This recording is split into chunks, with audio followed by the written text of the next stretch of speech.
Hi there, Pax Britannica fans.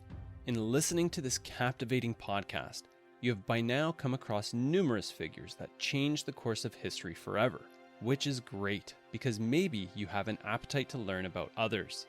I'm Mark Pimenta, the host of the Warlords of History podcast, focused on intriguing warriors and leaders, ancient and medieval, that were titans during their respective ages, where, over several episodes, we'll review each of their lifetimes and actions, but also take this further by exploring the surrounding environmental and political conditions, their motivations for taking on the mantle of war. We'll cover what they did, how they did it, and finally, what their legacy was beyond their demise. If any of this interests you, join me as we dive into each of their lifetimes, their worlds, in the Warlords of History podcast. Available on all major podcast platforms or accessed via warlordsofhistory.com.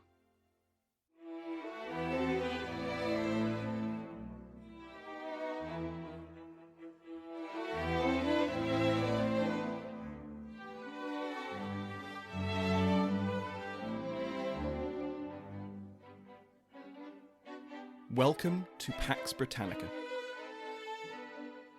Season 2, Episode 21, The Grand Remonstrance.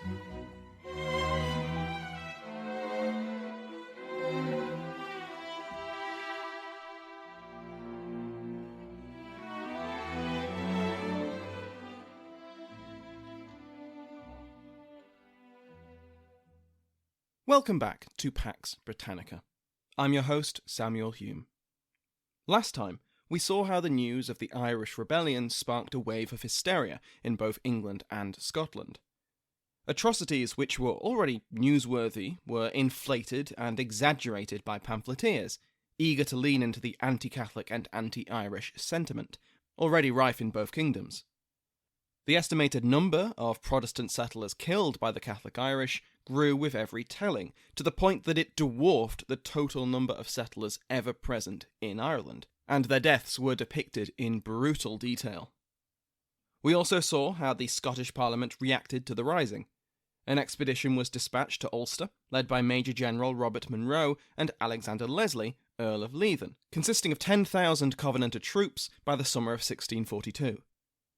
Despite initial successes, complete with atrocities against Irish civilians and prisoners, the Covenanter forces were soon bogged down into a stalemate. Poor supplies and late pay, which were meant to be provided by the English Parliament, didn't help Monro's campaign. But the relatively rapid and coordinated response by the Scots was not matched by their southern neighbours. We last spoke about the English political situation a few months ago. After the execution of Strafford and the imposition of several junto members to Charles's Privy Council, the English Parliament had enjoyed a summer of successes. But as Parliament entered its autumn recess, the momentum began to disappear. The more radical plans of the junto, such as the root and branch reforms of the Church of England, had their passionate supporters, but they also stirred up the resentment of moderates. Ensuring the rights of Parliament and the abolition of tyrannical devices like Star Chamber, well, that was one thing. Abolishing the bishops? That was quite another. It certainly didn't help the junto's popularity when the tax to pay the Covenanter army was blamed on them. This had been an acceptable cost for Parliament. The presence of the Covenanters ensured Charles's compliance. However, once the Covenanter army withdrew across the border, this counterweight went with them. Charles's visit to Scotland, in order to finalise the peace agreement, left the English Parliament in the lurch. They dispatched their own agents to ensure that the Covenanters remembered their English friends, and with nothing else to do but wait, the Parliament adjourned for 6 weeks.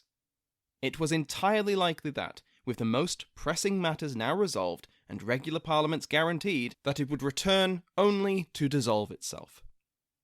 When they reconvened late in October 1641, it was to the dramatic news of the incident. Clearly, John Pym and other members of the junto declared the king and his advisers remained willing to use military force against their political enemies, and, if the worst rumours of the incident were true, were more than fine with assassination. Pym himself claims to have received a package containing a note and a rag. The rag was from a plague victim, and the note was a death threat. Hardly Charles's style, and Pym had made himself many enemies with his campaigning for reform, but it added fuel to the fire. And then, on the 1st of November, news from Ireland struck London like a thunderbolt. Everything we talked about last week, the inflated casualty figures, the barbaric and cruel murders, the fears of Catholic conspiracy, spread through London like wildfire. The House of Commons was in session when the report from the Dublin government arrived, and the report was greeted by a stunned silence. It was the Catholic conspiracy they had feared for so long. Much like in Scotland, the Parliament of England moved quickly in response to the news. Joint committees from both the Commons and the Lords agreed to a raft of preparations. They ordered the recruitment of an army of 6,000 infantry and 2,000 cavalry to suppress the rebellion. Ships would be sent to guard the Irish coast to prevent the rebels receiving reinforcements and supplies from Europe, and more importantly, preventing the rebels from landing in Britain. The City of London would be asked for a loan of £50,000, £20,000 of which would be immediately granted from available funds, and a supply of weaponry and ammunition would be sent from Carlisle to Carrickfergus. On top of these measures decided by the joint committees, the House of Commons called for volunteers to fight in Ireland, and began passing a bill to press men into service. All well and good, but Parliament was conducting these military preparations without the authorisation of the king. It wasn't like they could just pop down to Whitehall to run it by him and at least try and present these preparations as constitutional. Charles was still in Scotland. Parliament wrote to him to request his urgent return, but carried on regardless. On the 5th of November, the offer of assistance from the Parliament of Scotland was received in London. The Commons and the Lords argued over how much to rely on the Scots, with the Commons pressing for the full 10,000 men offered, while the Lords were concerned that this granted too much influence to the Scots in a theatre which the English jealously guarded. We know from last episode that the Scottish expedition will reach 10,000 men by the summer of 1642, though at this stage a much smaller force was requested. Charles remained in Scotland until the Scottish parliamentary session ended on the 17th of November, and on the 25th he entered London in a grand procession. Met by the Lord Mayor and the aldermen of the city, and escorted by 500 cavalry, Charles was welcomed by bonfires and the tolling of every parish church bell, a sumptuous feast at the Guildhall, and partying across the city. One contemporary noted that the following day thousands of people were suffering from their excessive drinking. This was a success for Charles, a sign that he was still loved by his subjects, but it's impossible to explain this joyous welcome home for the king with a single reason. To quote Tim Harris in Rebellion, quote, "We might ask what the people were cheering for. The king's safe return from Scotland, a king who had abolished bishops in Scotland as anti-Christian, one who would deal with the threat of radical Puritanism in England, or one who would hopefully restore Protestant English control over Ireland." Waiting for Charles in London was a decidedly unwelcoming John Pym, notorious arsehole. On the 8th of November, while Charles was still in Scotland, Pym and his allies of the junto tabled the Grand Remonstrance, a comprehensive list of all of the things wrong with Charles's reign. Compiled over the course of the year by various parliamentary committees, it was a truly mammoth complaint. In its opening brief, it blamed the, quote, "malignant and pernicious design of subverting the fundamental laws and principles of government upon which the religion and justice of this kingdom are firmly established," end quote. Then came 98 separate articles, each presenting an example of this pernicious design, dating from Charles's dissolution of the useless Parliament in 1625, and all the way to the calling of the Long Parliament 15 years later. But it wasn't just a list of complaints. Oh no, Pym is nothing if not a problem solver. After the 98 articles of complaint came 65 articles detailing how the Long Parliament had already solved many of these problems. Then came 41 more articles which explained in detail the further reforms required to address the sickness afflicting the country. Of course, throughout the Remonstrance, Pym and the other authors took care to watch their wording. Obviously, the king wasn't the source of this malignant design, he was just badly advised. That old chestnut, the safest way to criticise a monarch's rule without criticising the monarch. The Remonstrance recommended that the king form a royal commission, made up of men chosen by Parliament, of course, who would root out the evildoers behind the malignant design.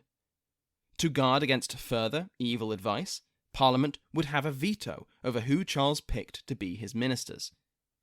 Charles had been forced to grant this concession in Scotland, and now the Grand Remonstrance demanded the same for England. This had been proposed by Pym earlier in the year as part of the 10 propositions, but Charles had simply ignored them then. Now, his opponents in Parliament were trying again. The Grand Remonstrance is a useful barometer to measure opinion in the Commons, because when it finally passed, after 12 hours of heated debate and ending in the wee hours of the morning, it only did so narrowly. 159 ayes, 148 noes.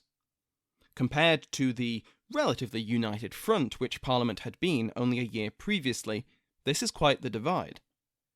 For many in the Lords and the Commons, this was a watershed moment. Former die-hard critics of Charles's government, Edward Hyde amongst them, saw this as a radical departure from the necessary reforms which they had already achieved. Hyde, the future Earl of Clarendon, noted that many in the House viewed it as unnecessary and unseasonable. It was unnecessary because the issues had already been resolved by earlier reforms, and it was unseasonable because the king had only just returned from Scotland. Dropping a phone book of complaints on his desk was no way to welcome him home. Now, this is the Commons, and you may be wondering what the Lords thought about the Grand Remonstrance, and that's a very good question, because it was never presented to the Lords, and they did not vote to present it to the king. Now, Charles had his critics in the upper house, as we well know, but much like in the Commons, many of the Lords viewed the Remonstrance as too radical. Only a few Lords actively promoted and supported the Remonstrance while it was being considered in the Commons, and it was likely to have been rejected if it had reached the Lords. This lack of vocal support hurt the Remonstrance, but not as much as if the Lords had voted to reject it. But by far the most inflammatory aspect of the Grand Remonstrance was John Hampden's proposal that it be published for public consumption. This was not the normal way of doing things. Publication usually waited until the Lords had officially considered a bill or document, and they hadn't done that. Critics of this move argued that to publish the Remonstrance outside of the established protocol was illegal, and clearly intended to influence public opinion against the Lords and against the king.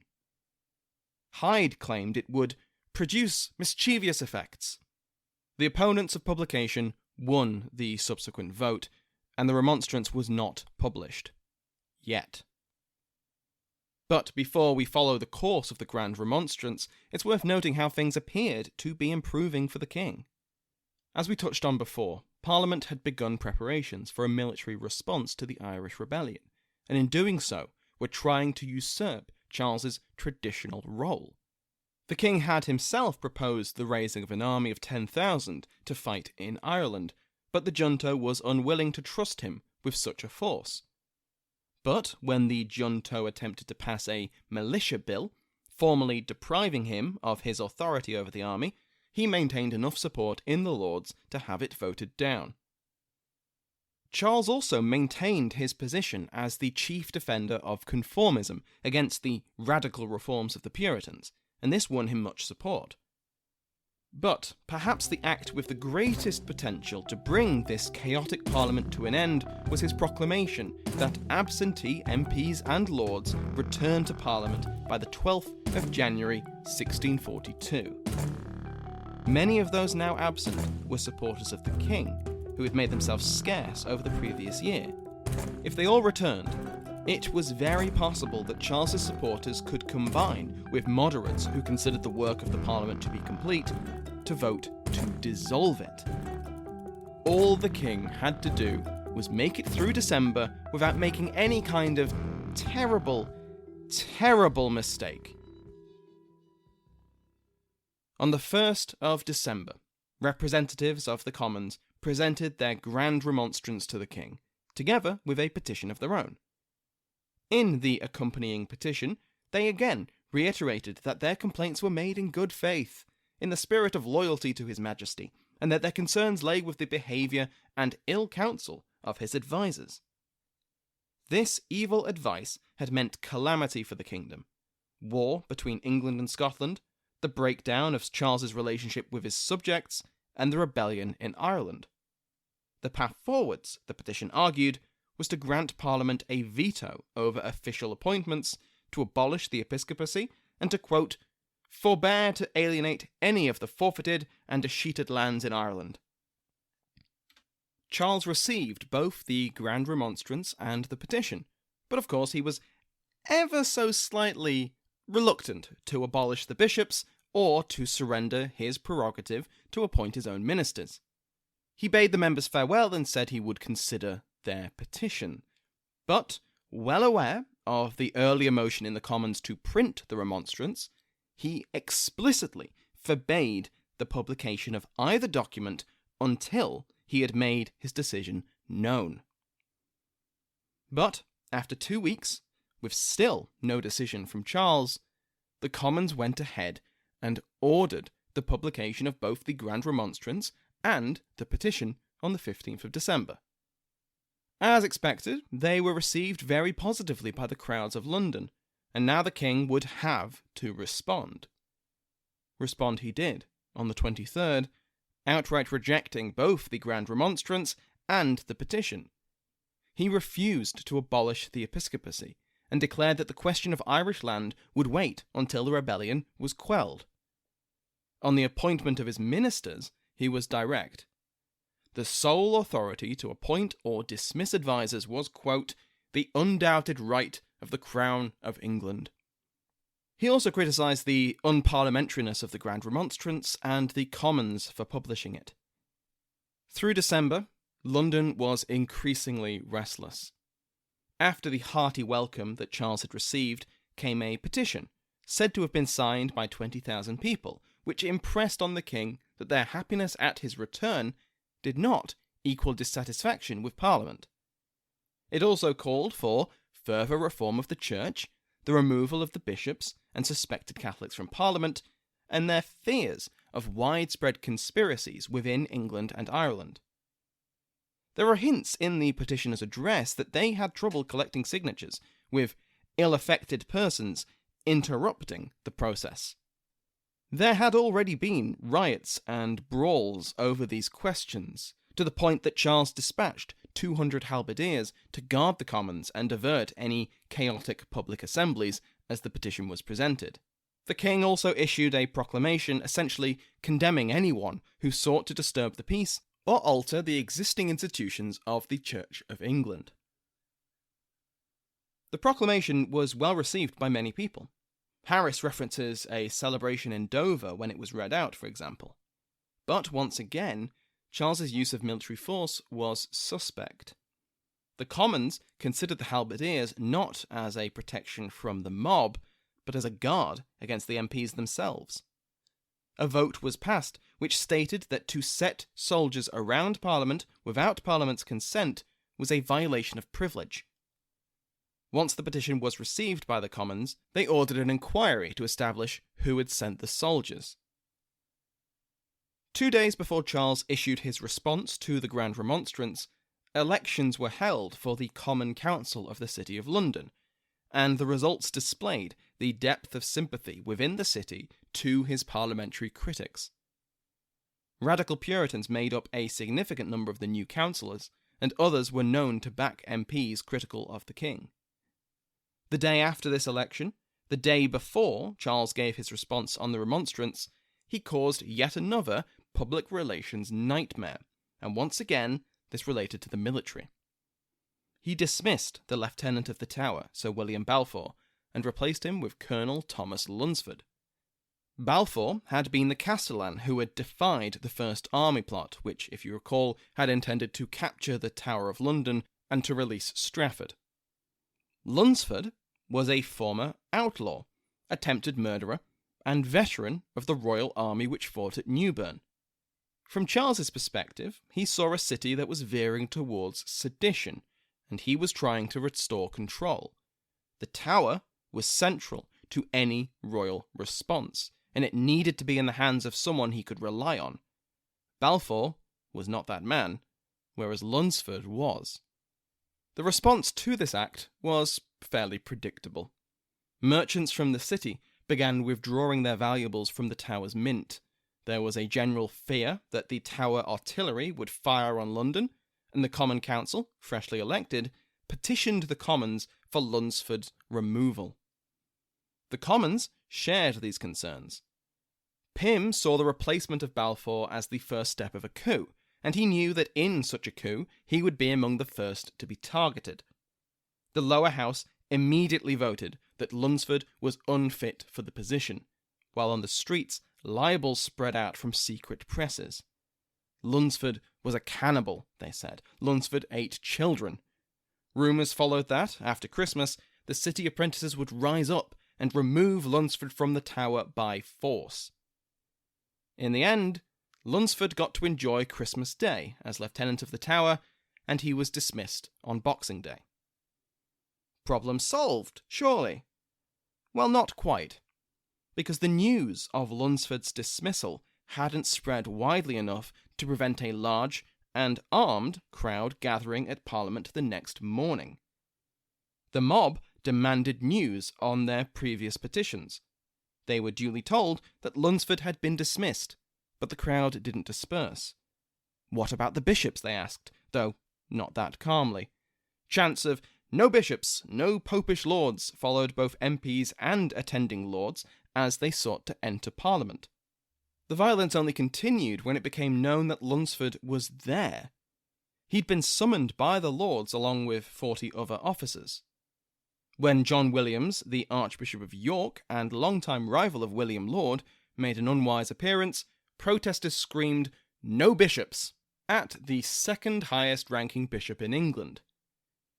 Williams responded to the protesters with grace, with calm, with godly piety, as befitted such a high-ranking member of the church. By which I mean, he punched one of the protesters in the face, which is probably one of the worst ways to de-escalate a protest. In the following brawl, Williams almost lost his gown as protesters tore at it, before a few dozen guards managed to expel the rioters from the yard of the Palace of Westminster. Among other injuries, one Richard Wiseman lay dead from this fight.